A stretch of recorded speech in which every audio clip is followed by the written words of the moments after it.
Now, etong malaking problema dito, Hepe. According to them, ilang beses ka nang pabalik-balik? Bali, 6 days na po. 6 days. Ilang beses ka na?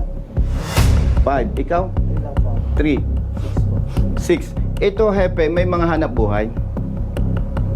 At malaking damage sa kanila na yung motorsiklo nila 20 days naka-impound. And ito, without bias, may ebidensya naman kami. I do not know kung staff mo or tao mo or somebody from the LGU nine-negotiate. Magkano daw ay babayad? 2K po. 2K. Bawat isa. Tama bang hulihin at tikita ng LTO enforcer ang 5 riders na ito matapos sila ay nagiinuman at nakapark ang kanilang motorsiklo? Ang masakla pa rito mga brothers ay kinokotongan pa sila ng pera para maareglo ang kanilang kaso. Panoorin natin mga brothers on the wheel kung paano aksyonan ni Congressman Busita ang ganitong pangyayari. Patingin ng ticket niyo.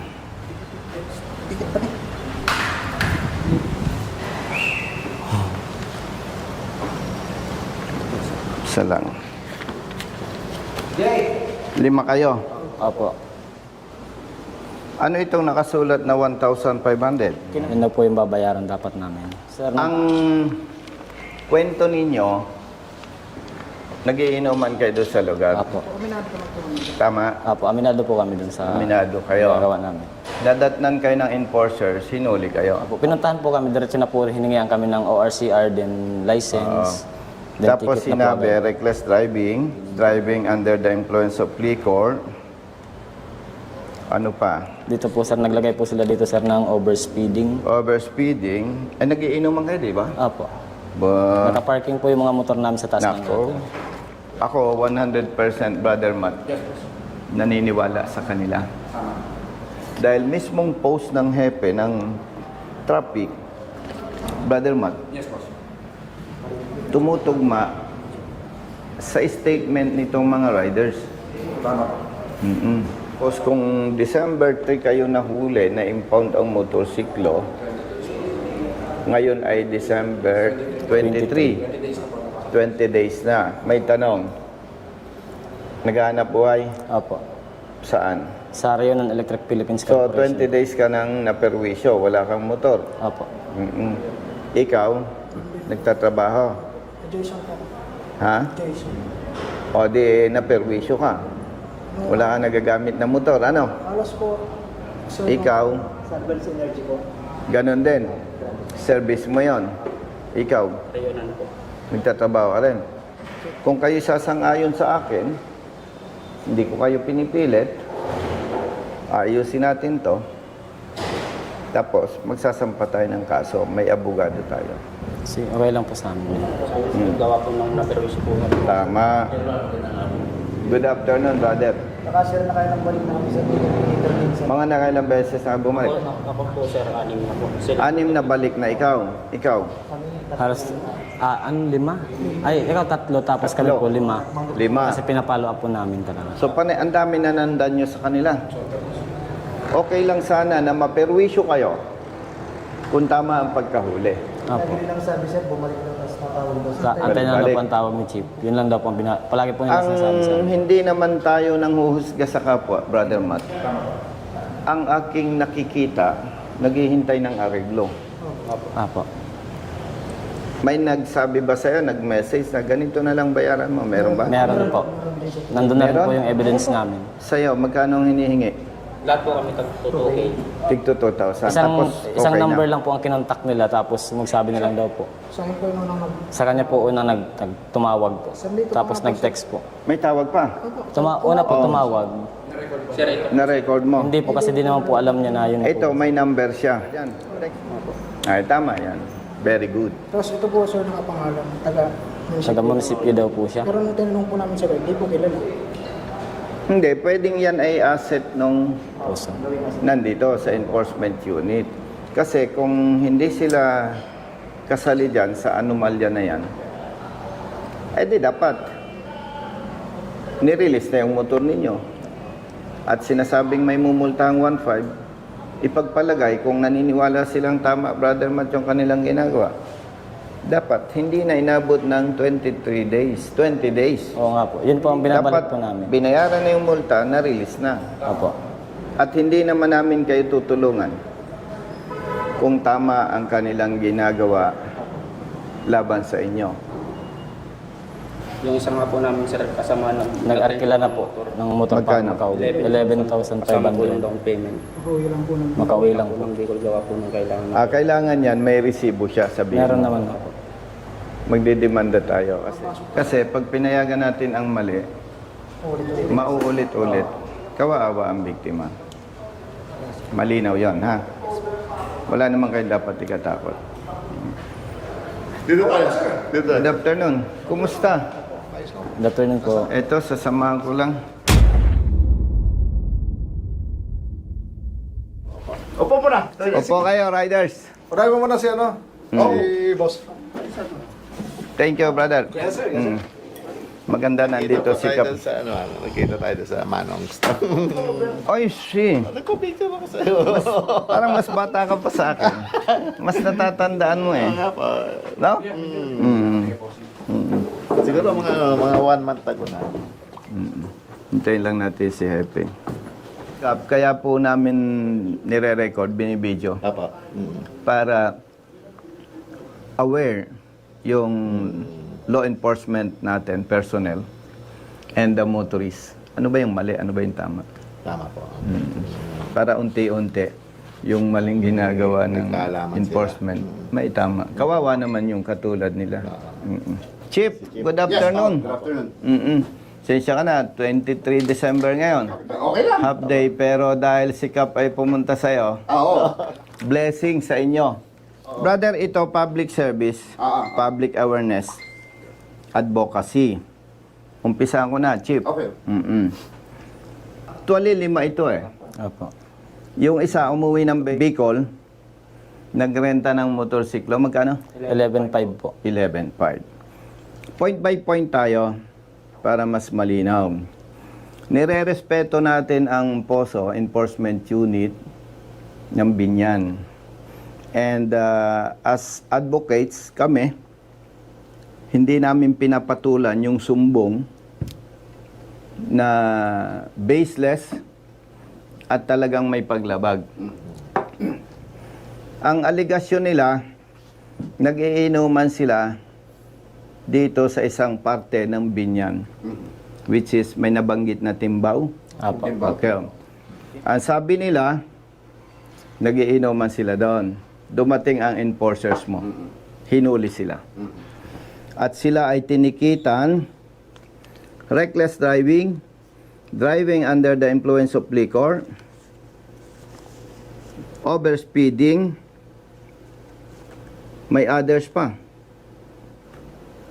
Naka-public naman, Hepe, yung iyong post. Basahin ko, Hepe, yung post mo. Timbog ang 5 katao sa ginagawang racing ground ang bahagi ng Timbaw Road malapit sa Calax. Naabutan pa ang kanilang inuman session sa lugar at hinihintay mawala ang mga dumaraan bago magpaharurot at mag-exhibition. So base dito, totoo ang kanilang sumbong. Nagiinuman sila.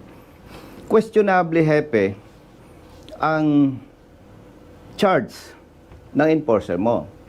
How come na ma-charge sila ng reckless driving? Hindi sila nagmamaneho that time na mahuli. So walang reckless driving. Pangalawa, wala hepeng driving under the influence of liquor. Yung overspeeding, wala. Kasi yung sinasabi nilang nagiinuman at yung post mo, eksakto, 100% tugma. Now, etong malaking problema dito, Hepe, according to them, ilang beses ka nang pabalik-balik? Bale, 6 days na po. 6 days. Ilang beses ka na? 5 po. 5. Ikaw? 3 lang po. 3. 6 po. 6. Ito, Hepe, may mga hanap buhay. At malaking damage sa kanila na yung motorsiklo nila, 20 days naka-impound. And ito, without bias, may ebidensya naman kami. I do not know kung staff mo or tao mo or somebody from the LGU nine-negotiate. Magkano daw ay babayad? 2K po. 2K. Bawat isa. Walang negotiation. Siyempre, bawal yun. Brother, may ebidensya kami. Hindi tayo pwedeng magsalita Correct. ng para lang makapanira. And pag pinagbangga-bangga mo, hepe, yung insidente, talagang may masamang motibo. Bakit? Ipagpalagay, hepe, tama ang apprehension ng tao mo. Di dapat unang balik pa lang nila o magbayad ka, 1.5. So, we are here with respect sa iyo. Siguro magkakaintindihan tayo na yung allegation nila at yung post mo, totoo, na walang reckless driving, walang driving under the influence, walang overspeeding, walang other violation. Dahil nung nahuli sila, nagiinuman. Sa pagpapatupad ng batas, hindi pwede tayong mag-assume, hindi pwedeng mag-speculate. Halip sa ngalan ng public service at ng tamang pagpapatupad ng batas, dapat i-release itong motorsiklo nila. Colonel, unang-una, ganito yan. Unang-una, yung allegation kasi nila, kasi pare-pareho tayong wala doon sa situation, di ba? Yung tama naman yung sa'yo na dapat kapag meron tayong dapat patunayan sa ngalan ng paglalahad ng tamang ebidensya, dapat yan ay merong mga footage, merong patunay para sa pagbalanse natin. Kasi yung pinagmulan yan, Colonel, para lang sa clarification, talagang may tipster. Naiintindihan ko dahil dati akong pulis. Pwedeng sabihin natin na totoong sila drug racers. Correct. Pero yung narrative nila at narrative mo hindi papasa ito. Are you saying na chismis lang yung post mo? Kasi pag sinabi mo, hepe, na, ay sir, sorry, we have to conduct investigation. Kasi sabi ng mga bata ko, nakasampa sila sa motorsiklo, tumatakbo ng mahuli. Kailangan magpakalalaki ka, hepe, bawiin mo ito. Yung pagdating kasi sa narrative ng story, gaya ng sinabi ko sa iyo, nakita nyo naman, plain ang aking post. Ang post ko ay hindi pwedeng pasinungalingan kasi nasa gobyerno tayo eh. Ang ibig ko sabihin dyan, Colonel, ganito kasi yun, may tip kaya nagkanda. Ang pagkakamali dyan ng tao, kung meron talagang pagkakamali, unang-una, na-quote by the act. Yun yung karugtong na sasabihin ko. Karugtong, kasi may tip eh. Yung sinasabi nila, tugman-tugma sa Tama. statement mo eh. Tama. Oh. Ang linaw eh. Nahuling nagiinuman eh. How come na ma-charge sila ng overspeeding? Driving under the influence of liquor? Ay sabi mo, quote and the act. So, magkakaroon tayo ng argumento kung sasabihin mong, Colonel, we have to conduct further investigation kasi napaniwala lang ako ng mga tao ko. Yung post ko na yan, hindi ako sigurado. Pero ang linaw, hepe. Yes, tama. Ang linaw eh.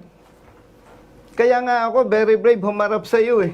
Correct. Dahil yung statement nila, pinagtibay ng statement mo. Oh, so with that, 100% ako naniniwala lahat ng violations sinards mali. Kaya dapat i-release ang motorsiklo nila with respect to your sir. office. At dapat talaga, sir, naka-release na yan. Ang lumalabas, tumitibay yung aligasyon na may nagne-negotiate sa kanila. Hindi, yun Why? hindi pwede. Why? Kung walang negotiation, the first day pa lang punta nila, release na ang motor. O iyo, bayaran mo ito. Hindi pwede ang negotiation. Sino ang nag-negotiate sa inyo? May number lang po, tumawag muna po sa kanya. Tsaka po, doon na po May number, umabot pero hindi muna natin ilalabas. Apo. Kasi Yun ang mali. may gagawin pa tayong kasunod. Kawaawa naman sila. And ako, hepe, kilala mo ko. Kung mali, mali. Kung tama, tama. Kasi wala naman akong mukhang ihaharap sa'yo kung parang binabarako kita. Dahil mali naman talaga na babarakuhin kita. Wala sa prinsipyo natin yon. Ang ikinakasakit lang ng kalooban ko, kawawa yung mga ganitong tao. Actually, Colonel, to be honest, hindi ko alam na hindi pa nare-release yan. Ang sabi ko talaga, Colonel, sa tao ko, lahat ng nakakompromise alisin nyo na magpapasko. May burden sa damdamin ng mga yan. At hahabulin namin yung danyos doon sa mga riders, especially yung umuwi ng Bicol. Nagrenta ng motor, 11,000. And our intention here is to correct yung maling ginagawa ng tao natin. Katulad yan, kawawa itong mga to. Ay kaya bumili ng motorsiklo, inconvenience sa kanila, yung mag-commute. Itong ticket talaga, last ako ang touch nito. Last touch ko to eh. Para pirmahan yan. Kasi ang ginagawa ko dito, Colonel, lalo na kapag katulad niyan, ini-inform natin saan galing ang buhay, anong background niyan, dinidiscountan ko pa yan. Kahit na siyempre, hindi Actually, salamat sa nabanggit mo. Pero pag ako ito at tanungin, kaya naghihirap tayong mga Pilipino malambot. Pag ako tatanungin mo, Hepe, kung anong dinidikta ng ordinansa, kung anong dinidikta ng batas, yon, walang discount. Ayun lang, sa akin kasi meron nun. Ay, huwag na kayong magbigay ng discount, itama na lang ang trabaho ng mga tao mo. Masaya na ang mga motorista. Ang mangyayari pagka ganun. Going back, hindi naman kita oobligahin kasi wala ako sa posisyon na magdikta. But, base sa mga ebidensya, base sa post mo, on behalf of the riders, nire-request ko, i-release ngayon yan.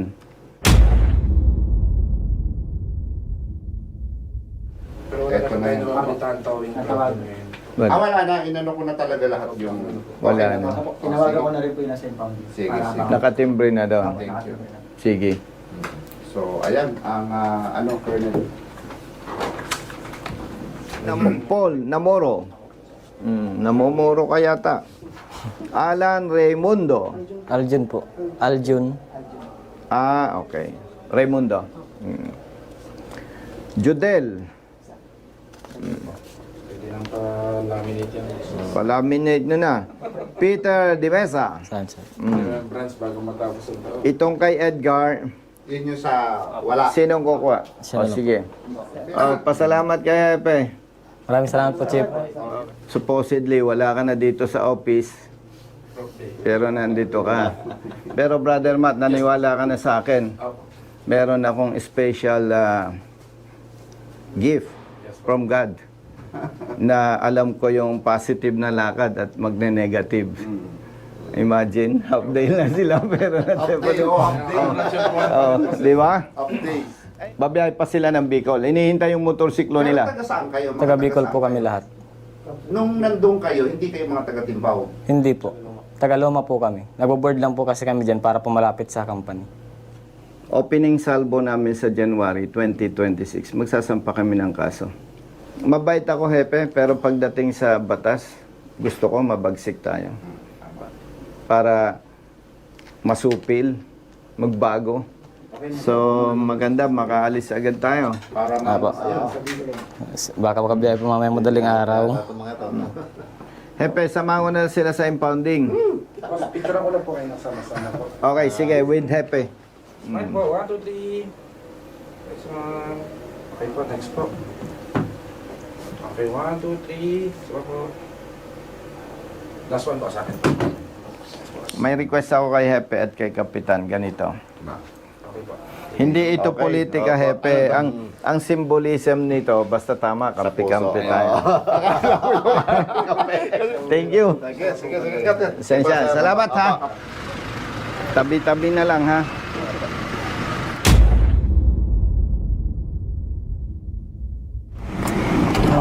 May Baba kayo.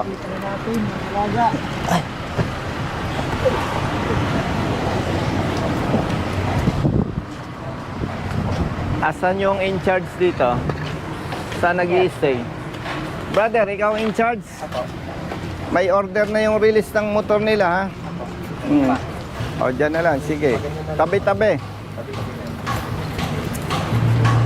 Brother, balita. Ito po yung tumawag ko sa inyo. Anong problema mo? Ang sa akin naman po, nakarehistro po yung motor ko, may lisensya din po ako, kompleto po. Tapos, ang ginawa po, ang violation ko po yung sa power pipe po. Ang ginawa, di ba po, Sinukat ba yan? hindi po ginamitan ng decibel ko. Taga saan ka? Paano po ako na-uwi, Santa Rosa po, pero sa Kailan ka nahuli? Linggo po. Nung kinakausap ko po yung naniket, ba't po nila i-impound? Dapat po ticket lang. Ah. Tapos kung sakaling mali po yung pipe, dapat yung pipe lang po. O, tama. Hindi po nila po ako kinausap, tumalikod lang po, tapos impound daw po talaga. Bilisan nyo, mainit. Brother, kumusta? 1, 2, 3, smile po. Okay po. Okay. Cellphone nyo, kuya. Next po, next. Isang cellphone na lang po, pasa-pasa na lang tayo. 1, 2, 3. Okay po, next po. 1, 2, 3. Okay po, next po. 1, 2, 3. Okay po. Brother, yung dalawang babalik mamaya ha. Okay, thank you. Isa pa, baka mawala. Isa kasi akong cellphone kaya bumalik. Isa pa. Boss ko to. 1, 2. Sir, Thank you. Okay yung apat, makinig kayo ha. Kung may pangarap kayo sa buhay, ito ang tatandaan nyo. 1. Huwag magpapatakbo ng sobrang bilis. Dahil kapag mabilis ang takbo mo, nagka-problema, malamang mamamatay ka. Okay? Number 2. Huwag sasakay sa motorsiklo na walang helmet. Dahil kapag wala kang helmet, maayos ang takbo mo, nasabitan ka na ibang sasakyan, natumba, mas matigas ang semento kaysa ating ulo. Kaya kapag wala kang helmet, nagmumotorsiklo ka, pwedeng buhay ka ngayon, bukas mamamatay ka. Malinaw. Pangatlo, ang ating opisina 24 oras bukas. Isa lang ang pamantayan ha. Basta tama, kampi-kampi tayo. Malinaw? Malinaw po. O sige, mag-ingat lagi. Maligayang Pasko, brother. Merry Christmas. Okay. Sige. Balikan agad yun sa tropa ha. Okay. Liga.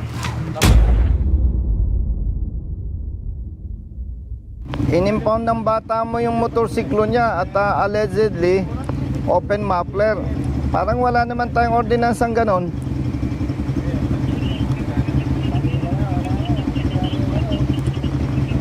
At saka hindi sinukat ang muffler nito eh, basta inimpound lang.